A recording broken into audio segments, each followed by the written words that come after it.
عجیب آورده است قصه ازدواج بی فاطمه را با حضرت علی. اگه موضوع گپ است در تویا شاید ما زیاد میگیم در این موضوع، اما در مسجد بسیار کم صدا میدهد.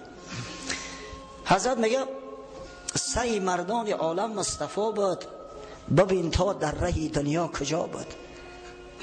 چو اندر راه درویشی سر افراخت، قبای مسکنت را در بر انداخت.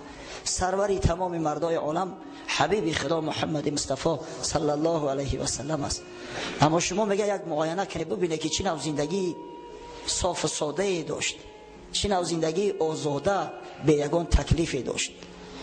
اسامه گفت سید داد فرمان که ابوبکر و عمر را پیش من خوان. حضرت اسامه ابن زید فرزند پسرخوند رسول الله صلی الله علیه و سلم زید ابن حارثه روایت میکنه که او را محب رسول صلی الله علیه و سلم میگفتند. حضرت هم اسامه را بسیار دوست میداشت. اسامه روایت میکنه که پیغمبر صلی الله علیه و سلم روز امرم کرد که ابوبکر صدیق و عمر فاروق که هر دو به حیث منزله وزرای پیغمبر صلی الله علیه و سلم بدن، حکم وزیر داشتن، با اونها مشورت میکرد. حضرت امر کرد که هر دوشان از ایمان دعوت کن. چه پیش آمد ابوبکر و عمر نیز، پیامبر خواند زهرا را بدر نیز. بدو گفتا جهازت هرچی داری، چنان خواهم که در پیش من آری. وقتی ابوبکر و عمر حاضر شدند، حضرت صلی الله علیه و سلم قرة اعین خویش بی فاطمه را صدا کرد، گفت بچه جان من از همه بیشتر تر دوست می‌دارم. اگرچه نوری چشم عید الافروز، به حیدر میکنم تسلیمت امروز. برای جهازات بگی بیا، اگر چند تا نوری به چشم من هستی، اما دختر باید شوهر کنه، من برای یک شوهری خوب اختیار کرده گیم. به حیدر به علی رضی الله عنه بزنی میتونم. جهازات بیار. بشد یک سنگ دستاسان یگانه، برون آورد آن ساعت زی خانه. یکی کهنه حسیر از برگ خرما، یکی مسواک نعلین مترا، یکی کاسه زی چوب آورد با هم، یکی بالیش زی چرم میش محکم، یکی چادر ولیکن 7 پاره. همه آورد آمد در نظاره. چادرش از مادری رحمتیش از بیبی خدیجه کبرا مادر میراث مونده بود است. تمامی بدش چه گرفته برو آورد از پیغمبر. پیامبر خواجه انواع و اجناس، به گردن بر نهاد آن سنگ دستاس. ابوبکر آن حسیر آنگاه برداشت، عمر بالیش گرفت راه برداشت. حضرت سنگ دستاس در کتف مبارک شو گذاشت. ابوبکر صدیق پوریا را قطع کرد، زیر کش گرفت. حضرت عمر فاروق بالیش ده. اینا اگه نماینده های عروسن، شهرمرد نمی نماینده های عروس، کسایی که از قفای عروس میره سرجلو.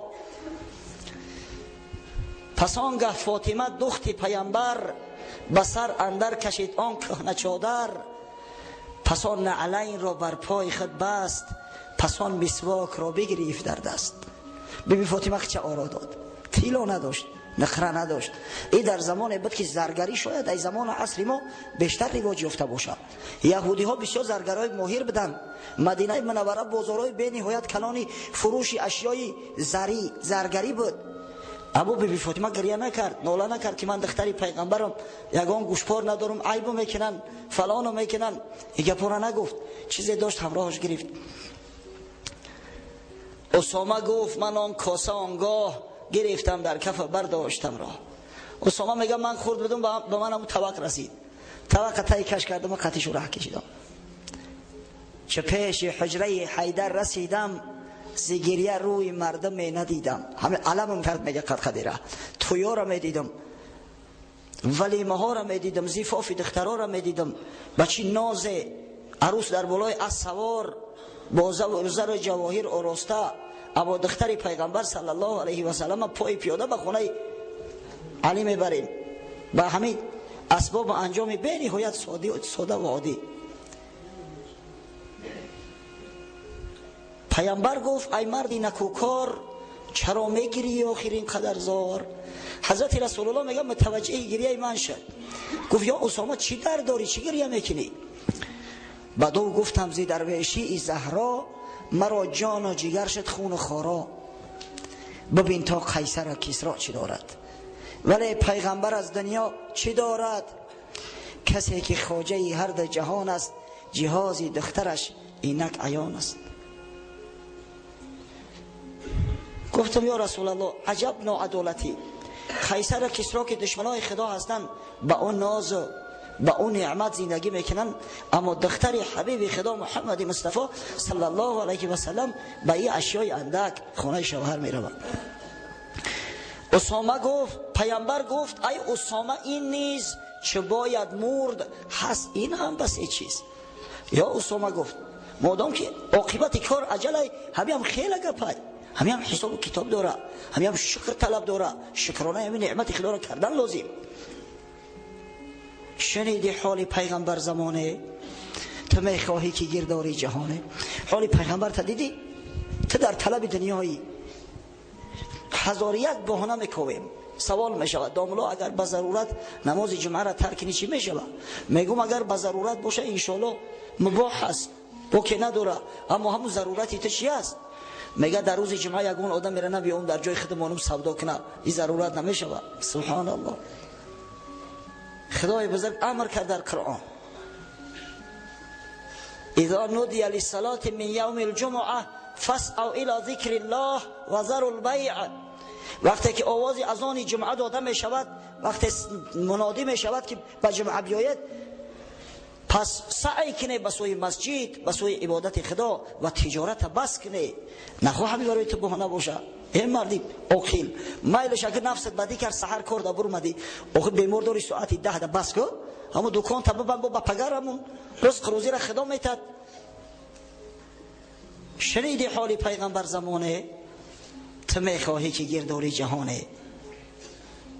و بیبی فاطمه زهرا به خانه شوهر نور برد، صفا برد، رحمت برد، نعمت برد. از دامانش فرزندای صالح برمدن که افتخار تمام مسلمانای عالم هستند. از نکاح بیبی فاطمه با حضرت علی به قول رایج 3 پسر و 2 دختر تولد شده است. پسرها حسن، حسین رضی الله عنهما و یک پسر داشته است با نام محسن، به هر وجه در کتاب‌های تاریخ آمده است و امام حاکم همین فرزند با نام محسن داشتنش در کتاب المستدرک ذکر کرده است و او در خردیش وفات کرده بود. همین محسن و 2 دختر داشت، یکی با نام زینب و دیگری با نام ام کلثوم.